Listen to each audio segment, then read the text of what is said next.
नमस्कार, मैं हूं अंकुर और आप देख रहे हैं सत्यहिंदी.com। एक नजर डालते हैं अब तक की सुर्खियों पर। दिल्ली की जामा मस्जिद में अकेली लड़कियों की एंट्री पर रोक लगाने के नोटिस को वापस ले लिया गया है। इंडियन एक्सप्रेस के अनुसार इमाम शाही अहमद बुखारी ने द इंडियन एक्सप्रेस को बताया कि मस्जिद के बाहर लगे बोर्ड को हटा दिया जाएगा। रिपोर्ट में सूत्रों के हवाले से बताया गया है कि दिल्ली के उपराज्यपाल वी.के. सक्सेना ने शाही इमाम बुखारी से बात की और उनसे आदेश को रद्द करने का अनुरोध किया।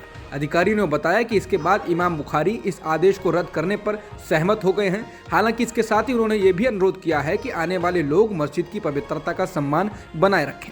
बता दें, जामा मस्जिद के इस नोटिस की महिला आयोग समेत बाकी लोगों ने भी आलोचना की है। जामा मस्जिद मैनेजमेंट कमेटी ने तीनों एंट्री गेट पर एक नोटिस लगा दिया था, जिस पर लिखा है, जामा मस्जिद में अकेली लड़की या लड़कियों के समूह का प्रवेश वर्जित है। इसका सीधा सा मतलब यह है कि अगर लड़की या लड़कियों के साथ कोई पुरुष अभिभावक नहीं है तो उन्हें प्रवेश नहीं मिलेगा। अभिनेत्री ऋचा चड्ढा भारतीय सेना पर दिए अपने बयान को लेकर विवादों में घिर गई हैं और अब उन्होंने इसके लिए माफी भी मांगी है। दरअसल भारतीय सेना की उत्तरी कमांड के commanding in chief lieutenant general Upendra Dwivedi ने कहा था कि जब भी भारत सरकार आदेश देगी, सेना पीओके पर कार्रवाई करने के लिए तैयार है। भारतीय सेना सरकार के हर आदेश के लिए तैयार है। इस ट्वीट के जवाब में अभिनेत्री ने लिखा था, गलवान सेज हाय, यानी गलवान याद करें। इसके बाद अभिनेत्री विवादों में आ गई और अब माफी मांगनी पड़ी है। अभिनेत्री ने अपनी माफी को ट्वीट कर लिखा है कि मेरा ये इरादा कभी नहीं हो सकता, फिर भी विवाद में घसीटे गए इन 3 शब्दों ने अगर किसी को दुख पहुंचाया हो तो मैं माफी मांगती हूं और ये भी कहूंगी कि मेरे शब्दों ने अगर गैर इरादतन भी फौज में मेरे भाइयों के अंदर ये भावना पैदा की हो तो मुझे बहुत दुख होगा। ऋचा चड्ढा के द्वारा सेना पर की गई टिप्पणी के बाद बॉलीवुड की हस्तियां भी उनके विरोध में उतर आई हैं। अभिनेता अक्षय कुमार ने ऋचा के ट्वीट को लेकर लिखा है, ये देखकर दुख होता है, हमें कभी भी अपने सशस्त्र बलों के प्रति एहसान फरामोश नहीं होना चाहिए, वो हैं तो आज हम हैं। मनोज मुंतशिर ने ट्वीट कर कहा है, कभी गर्व से कहता था कि मैं हिंदी फिल्म उद्योग में काम करता हूं, आज शर्मिंदगी होती है कि मैं उस उद्योग का हिस्सा हूं जहां ऐसी घिनौनी सोच पनाह लेती है। प्रिय बॉलीवुड, अगर आप ऐसे देशद्रोहियों का बॉयकॉट नहीं कर सकते तो अपने बॉयकॉट होने की शिकायत दोबारा मत करना। कश्मीर फाइल्स बनाने वाले विवेक अग्निहोत्री ने लिखा है, मैं इस व्यवहार से बिल्कुल भी हैरान नहीं, दिल की बात जुबान पे आ ही जाती है और फिर वो पूछते हैं कि लोग बॉलीवुड का बॉयकॉट क्यों करते हैं। श्रद्धा हत्याकांड मामले को लगातार लब जिहाद से जोड़ने की कोशिश जारी है। इस बीच गुजरात के अहमदाबाद में AIMIM के अध्यक्ष असदुद्दीन ओवैसी ने कहा है, ये लब जिहाद का मामला नहीं है। ओवैसी ने कहा कि बीजेपी की राजनीति बिल्कुल गलत है, ये लब जिहाद का मामला है ही नहीं, ये महिला की हत्या, उस पर जुल्म, अत्याचार का मामला है।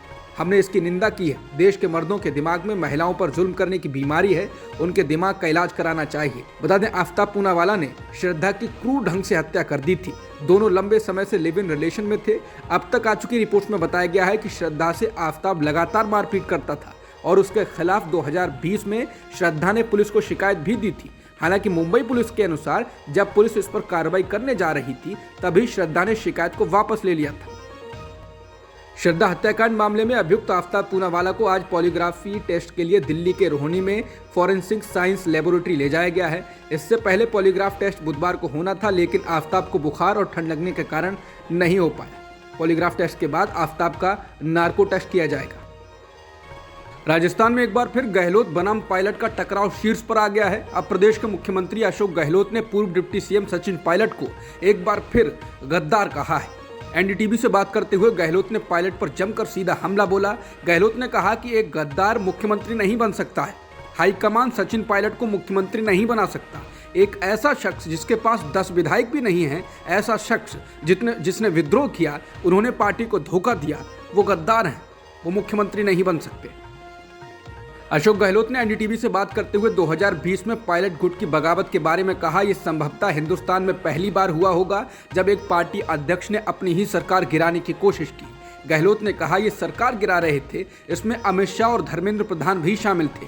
उन लोगों के बीच दिल्ली में बैठक हुई थी। गहलोत ने कहा कि सचिन के साथ मौजूद विधायकों में से किसी को 5 करोड़ मिले, किसी को 10 करोड़ और ये रकम दिल्ली के बीजेपी दफ्तर से उठाई गई। गहलोत ने यह भी आरोप लगाया कि सचिन पायलट कैंप के लोगों से मिलने के लिए धर्मेंद्र प्रधान पहुंचे थे, जबकि कांग्रेस की तरफ से बातचीत के लिए भेजे गए नेताओं को मुलाकात नहीं करने दी गई। एनडीटीवी से बात करते हुए राजस्थान के मुख्यमंत्री ने हाल ही में 90 से अधिक गहलोत समर्थक विधायकों के इस्तीफे की धमकी को लेकर कहा, वो विधायक मुख्यमंत्री यानी मेरे वफादार नहीं थे, वो हाईकमान के वफादार थे। उन्होंने कहा कि वो उस विवादास्पद बैठक में शामिल नहीं थे और कहा कि इसका दोष सचिन पायलट के सिर मढ़ा जाना चाहिए, क्योंकि उन्होंने ही ये थ्योरी उड़ाई थी कि उन्हें सीएम बनाया जाने वाला है। एक अफवाह उड़ाई गई कि सचिन पायलट को सीएम बनाया जाएगा, उन्होंने खुद ही इसे फैलाया था। लोगों को लगा कि उन्हें सीएम बनाया जाएगा, इससे विधायक नाराज हो गए कि उन्हें कैसे सीएम बनाया जा सकता है, जबकि उन्होंने अपनी ही सरकार को गिराने की कोशिश की थी। बता दें, हाल ही में जब अशोक गहलोत को पार्टी का राष्ट्रीय अध्यक्ष बनाने की बात हुई थी, तब राजस्थान में विधायकों की बैठक आलाकमान के निर्देश पर बुलाई गई थी, लेकिन गहलोत समर्थक विधायक उस बैठक में शामिल नहीं हुए और उन्होंने अलग बैठक की, साथ ही स्पीकर को इस्तीफा देने की बात कही। इस दौरान गहलोत से जब बार बार पूछा गया कि अगर पार्टी हाईकमान पायलट को मुख्यमंत्री बनाना ही चाहती हो, इस पर गहलोत ने कहा कि पायलट को कैसे मुख्यमंत्री बना सकते हैं। उन्होंने इस फैसले को हाईकमान पर नहीं डाला, बल्कि बार बार कहा कि पायलट को सीएम नहीं बनाया जा सकता है। इससे साफ हो गया कि गहलोत किसी भी हाल में पायलट को मुख्यमंत्री नहीं बनने देना चाहते हैं, फिर चाहे किसी का भी फैसला हो।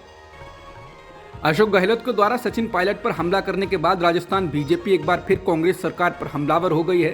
राजस्थान बीजेपी अध्यक्ष सतीश पूनिया ने कहा कि राजस्थान में कांग्रेस की सरकार अब जुमा 4 दिन की है।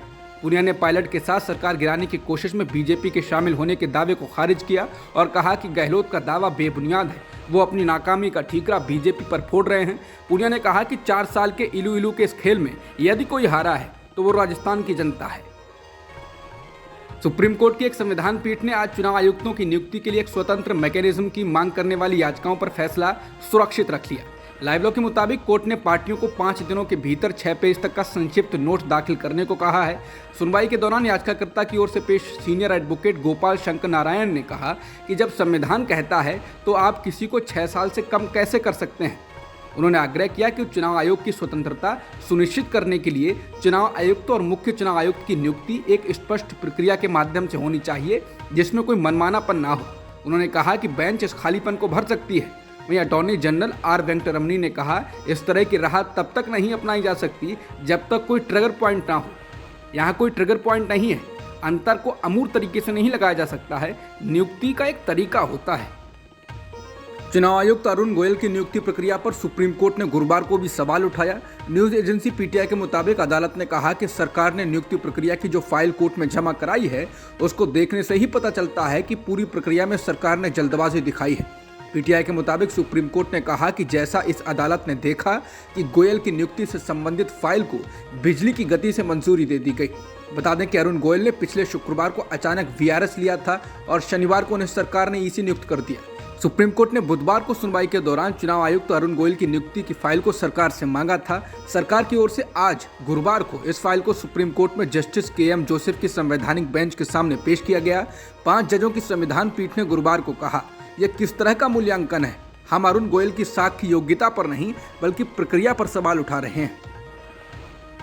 सुप्रीम कोर्ट ने चुनाव आयुक्त अरुण गोयल की नियुक्ति की मूल फाइल को देखने के बाद हैरानी जताते हुए कहा कि 1985 बैच के आईएएस अधिकारी गोयल को एक ही दिन में सेवा से स्वैच्छिक सेवानिवृत्ति यानी वीआरएस मिल गई। उनकी फाइल को कानून मंत्रालय ने एक ही दिन में मंजूरी दे दी। फिर 4 नामों का एक पैनल प्रधानमंत्री के सामने रखा गया और गोयल के नाम को मंजूरी मिली। फिर उसी 24 घंटे के अंदर राष्ट्रपति ने भी मंजूरी दे दी। ये जल्दबाजी क्यों?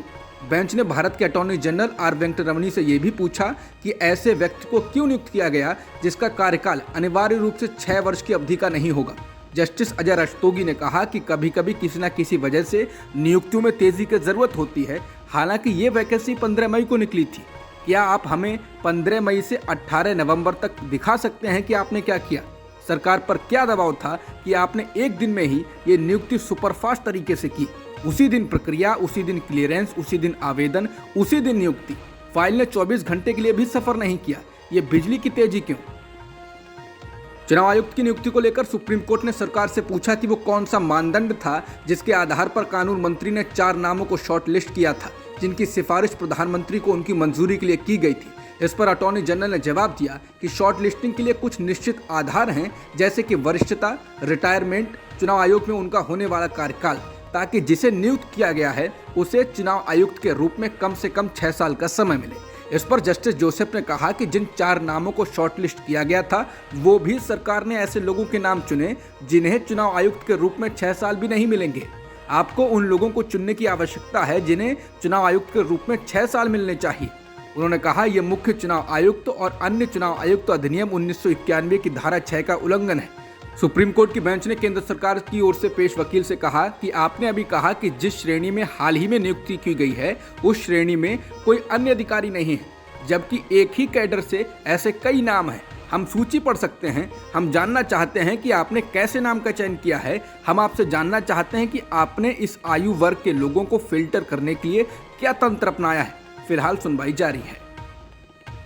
फरार हीरा व्यापारी नीरव मोदी ने भारत में प्रत्यर्पण से बचने के लिए लंदन की कोर्ट में गुरुवार को अर्जी लगाई है। इस अर्जी में उसने भारत प्रत्यर्पित करने के कोर्ट के फैसले के खिलाफ अपील करने की अनुमति मांगी है। अगर लंदन की कोर्ट इस पर विचार करती है तो ये मामला फिर अगले साल तक खिसक जाएगा, क्योंकि जल्द ही कोर्ट में क्रिसमस की छुट्टियां होने वाली हैं। नीरव मोदी ने इस महीने की शुरुआत में मानसिक स्वास्थ्य के आधार पर छूट मांगी थी, लेकिन लंदन हाई कोर्ट में 2 जजों की बेंच ने फैसला सुनाया था। इसमें कोई जोखिम नहीं था कि उसका सामना करने के लिए उसे भारत प्रत्यर्पित करना अन्यायपूर्ण या दमनकारी होगा।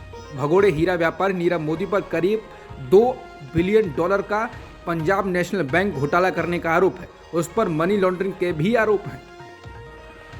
लेफ्टिनेंट जनरल आसिम मुनीर पाकिस्तान के नए आर्मी चीफ होंगे। वो जनरल कमर जावेद बाजवा की जगह लेंगे। पिछले काफी दिनों से पाकिस्तान के नए आर्मी चीफ को लेकर वहां की सरकार लगातार विचार कर रही थी।